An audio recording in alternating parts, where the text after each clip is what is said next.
जैसे मेरे पास ये 2 है, इसका अगर मैं स्क्वायर करूंगा तो मुझे यहाँ पर मिलेगा 4। लेकिन अगर मेरे पास ये 4 है, इसका मैं अगर वर्गमूल निकालूंगा तो मुझे मिलेगा यहाँ पर 2। यानी कि वर्गमूल स्क्वायर का जस्ट रिवर्स प्रोसेस है। ये बात आपके दिमाग में अच्छे से फिट हो जाना चाहिए। ये 25 है, इसका हम वर्गमूल निकालना जानते हैं कि इसका 5 होगा। ये हम देखते बता देते हैं, डायरेक्ट हमें याद है दिमाग के अंदर। लेकिन जैसे बात आती है कि क्या रूट 10 का भी वर्गमूल निकाला जा सकता है, तो जी हाँ, बिल्कुल निकाला जा सकता है, लेकिन वो पॉइंटोमर आएगा, यानी कि 3 पॉइंट समथिंग ऊपर आएगा। इसलिए हमें ये चीज जानना जरूरी है कि किन संख्याओं का वर्गमूल पॉइंट में आएगा और किन संख्याओं का वर्गमूल पूर्ण अंक आएगा। तो चलिए सबसे पहले तो हम इस चीज को देखते हैं। जैसे वे संख्याएं जिनका इकाई का अंक 1, 4, 5, 6, 9 या 00 हो, तो उन संख्याओं का हम पूर्ण तरीके से वर्गमूल निकाल सकते हैं। इनको हम परफेक्ट संख्याएं कहते हैं। इन संख्याओं का पूर्ण तरीके से हम वर्गमूल निकाल सकते हैं क्योंकि ये परफेक्ट हैं, पूर्ण वर्ग संख्याएं होती हैं। जैसे हमारे पास, हमने अभी आपको कहा कि 1 हो, 4 हो, 9 हो या 6 हो, इकाई अंक ये हैं, या 5 हो या 00 हो, तो इन संख्याओं का हम पूर्ण वर्ग संख्याएं कहलाती है ये, इसलिए हम इनका वर्गमूल निकाल सकते हैं। लेकिन कुछ संख्याएं ऐसी भी होती है, ये अगर इकाई अंक 2, 3, 7, 8 या सिंगल जीरो है, तो इन संख्याओं का हम वर्गमूल नहीं निकाल पाते हैं, क्योंकि जब भी वर्गमूल निकालते हैं तो उनका डेसिमल में उनका आंसर आता है। जैसे अगर हम बात करें कि मेरे पास 20 है, तो क्या इसका निकाल सकते हैं? बिल्कुल निकाल तो सकते हैं, लेकिन इसका जो आंसर आएगा वो डेसिमल में आएगा। यही बातों का हमें सबसे पहले ध्यान रखना जरूरी है। चलिए शुरू करते हैं और यहाँ पर देखते हैं कि सबसे पहले तो हमें क्या करना है कि यहाँ पर जो संख्या दिखाई दे रही है उनमें ये पहली 2 संख्याओं का हमें जोड़ा बनाना है। उसके बाद पहला काम ये खत्म हो गया होता है हमारा।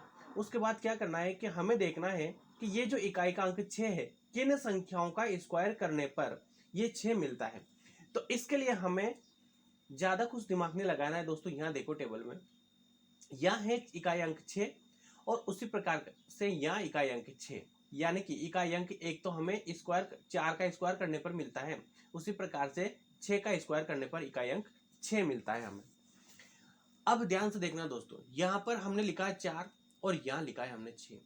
इन दोनों अंकों में से हमें उपयोग करना है, लेकिन किस अंक का उपयोग करना है वो हमें आगे वाली संख्या बताती है।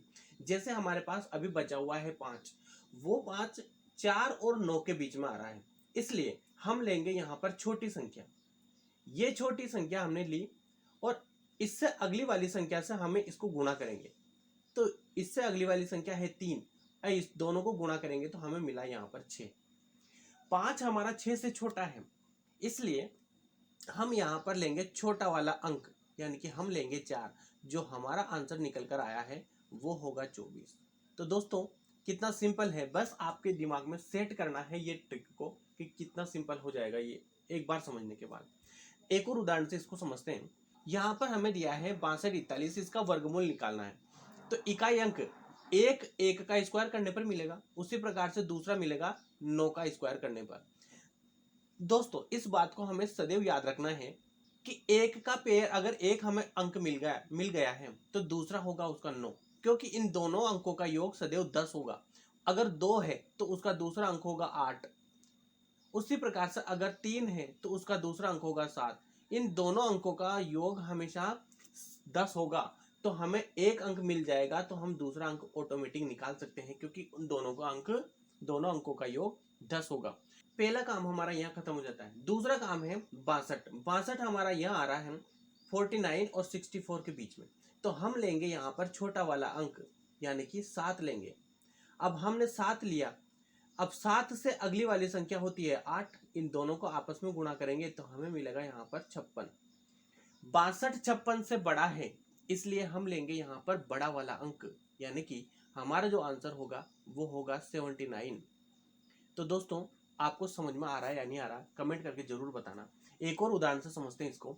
यहाँ पर है 4, यहाँ पर है 4 और इस 4 को हमें क्या करना है कि जैसे 2 का स्क्वायर करने पर मिलेगा, तो दूसरा ऑटोमेटिक हमें पता लग रहा है 8 होगा, क्योंकि दोनों अंकों का योग 10 होना चाहिए। पहला काम हमारा खत्म। दूसरा है 51, 51 की 51 आ रहा है हमारा 49 और 64 के बीच में, तो हम लेंगे यहाँ पर छोटा वाला नंबर, यानी कि हमने लिया 7 और 7 से अगली वाली संख्या के साथ गुणा करेंगे दोनों को आपस में, 7 से अगली वाली संख्या से गुणा करेंगे तो हमें मिलेगा यहाँ पर 56। 51 56 से छोटा है, इसलिए हम यहाँ पर लेंगे छोटा वाला अंक, तो आंसर होगा हमारा 72। बड़ा ही सिंपल है, ये सब दिमाग के अंदर किया जा सकता है दोस्तों, बस एक बार आपको दिमाग के अंदर सेट करना है। इकाई अंक हमें दिखाई दे रहा है 4 है, तो वो होगा एक तो 2 पर मिलेगा और एक 8 पर मिलेगा, क्योंकि हमें पता है कि दोनों अंकों का योग 10 होना है। 67 जो है वो 64 और 81 के बीच में आ रहा है, इसलिए हम लेंगे यहाँ पर छोटा वाला अंक, तो छोटा वाला अंक लिया हमने 8। इस 8 को अगली वाली संख्या के साथ गुणा करेंगे तो वो होगा 9, तो यहाँ निकल कर आया हमारा आंसर 72। लेकिन 72 जो आया है वो 67 से बड़ा है, यानी कि 67 छोटा है, इसलिए हम इन दोनों अंकों में से लेंगे छोटा वाला नंबर, यानी कि हमारा जो आंसर होगा वो होगा 82। तो कितना सिंपल है दोस्तों, एक और उदाहरण से समझते हैं इसको।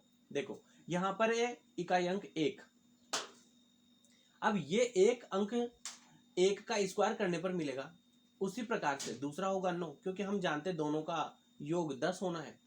अब 79 है, 79 64 और 81 के बीच में आ रहा है, इसलिए हम लेंगे यहाँ पर छोटा वाला नंबर, तो छोटा वाला नंबर लिया हमने 8। इस 8 को अगली वाली संख्या के साथ गुणा करेंगे, यानी कि 8 नाम 72। 79 बड़ा है 72 से, इसलिए हम यहाँ पर लेंगे बड़ा वाला नंबर, यानी कि हमारा जो आंसर होगा वो होगा 89। कितना सिंपल है, एक और उदाहरण से समझते हैं दोस्तों इसको। देखो ये यहाँ पर है 5 अंकों की संख्या, इसका भी आप निकाल सकते हैं, बस आपको ये ट्रिक दिमाग के अंदर सेट होगी है तो फिर किसी बात की कोई दिक्कत नहीं है। देखो यहाँ पर हमें दिखाई दे रहा है 9, इकाई अंक 9, ये हमें मिलेगा एक तो 3 का स्क्वायर करने पर, दूसरा मिलेगा ये 7 का स्क्वायर करने पर। देखो 9 मिल रहा है 3 का स्क्वायर करने पर और उसी प्रकार से 7 का स्क्वायर करने पर। अब बात आती है 106 की, क्योंकि बाकी हमारे पास 106 बचा, तो 106 हम जानते हैं कि 10 का स्क्वायर 100 होता है, उसी प्रकार से 11 का स्क्वायर करेंगे तो 121 होगा। ये 10 और 11 के बीच में आ रहा है, इसलिए हम लेंगे यहाँ पर छोटा वाला नंबर, छोटा वाला नंबर लिया हमने तो 10। अब हम जानते हैं कि 10 को अगली वाली संख्या से गुणा करेंगे तो वो होगा 110। 106 110 से छोटा है, इसलिए हम यहाँ पर लेंगे छोटा वाला नंबर, तो जब छोटा वाला लेंगे नंबर, छोटा वाला नंबर लेंगे तो हमारा आंसर जो होगा वो होगा 103। तो दोस्तों ये वीडियो आपको अच्छे से समझ में आ चुका होगा और ट्रिक भी आपको समझ में आ चुकी होगी, दिमाग के अंदर बैठ चुका होगा। तो मिलते हैं नेक्स्ट वीडियो में, तब तक के लिए बहुत बहुत धन्यवाद।